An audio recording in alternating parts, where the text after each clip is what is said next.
সন্তান মানকর কথা চিন্তা করে নাই।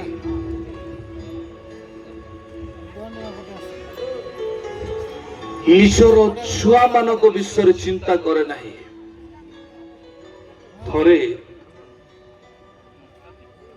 ଗୋଟେ ପରିବାରରେ ଏମିତି ଝଗଡା ହେଇଯାଇଛନ୍ତି।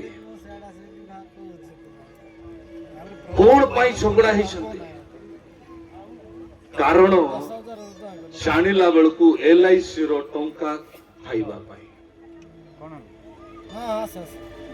ଲୋକ ଲାଇଫ ଇନ୍ସୁରାନ୍ସ କୁ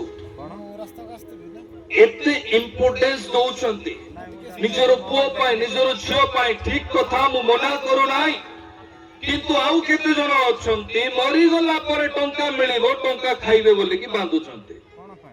आ मरी गला परे केमती टंका खाइबे मु निजे जाने नै। आ हालेलुया बुझी पारुचंती। तो एठी आमे जो प्रथम वाक्य पढिलु मो प्रिय लोक माने सदाप्रभु मोहर प्रतिपालक मोहर अभाव हेबो नै। केते बेले जेते बेले तांको वाक्य अनुसारे आम जीवन रे आमे पालन करूअछु। Hallelujah hallelujah. आमे जदि वाक्य अनुसारे जदि पालन करू नाहु के तो जणे थिबे कहबे आज्ञा मु खाली असुस्थ पाई आसी नै अभिषेक पाई आसी नै कोन पाई आसी छी नै मो जीवन रे टंकार अभाव होछि। कोन अभाव होछि नै प्रकृति रे मोर छुआर चाकरी हे पारो नै नै मोर दुकान चली पारो नै नै मोर बिजनेस चली पारो नै मो घर भांगी गलानी कार स्त्री छाडी के पळाइलानी। ओ प्रिय लोक माने आज प्रार्थना परे जो आशीर्वाद आसीबो से आशीर्वाद को रखिबा पाई ए वाक्य को पालन करिबा निहाती जरूरी अटे।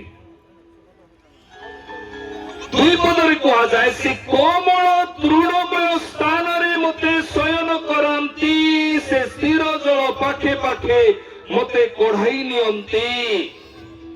समुद्र को भाग करिकी इस्राएल संतान मानकु कढ़ाई आनिले पीवा पाई पानी नहीं पत्थर रु बाहरिला खाइबा पाई मांस नहीं बांती हैला भलिया ऊपर रु देले तापरे माने कोन करूछंती ना परमेश्वरंकर विरुद्धरे वाक्य विरुद्धरे ए माने कार्य करूछंती। ए मानको जीवन रे जहा थिला ता चली गला।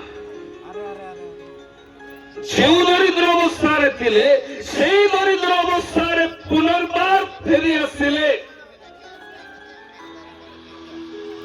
मो प्रिय लोक माने से स्थिर जल पाखे पाखे मते कढ़ाई नियंती सेते बेले प्रकृतरे आमे ताहांकर वाक्य अनुसारे जीवन काटिबा।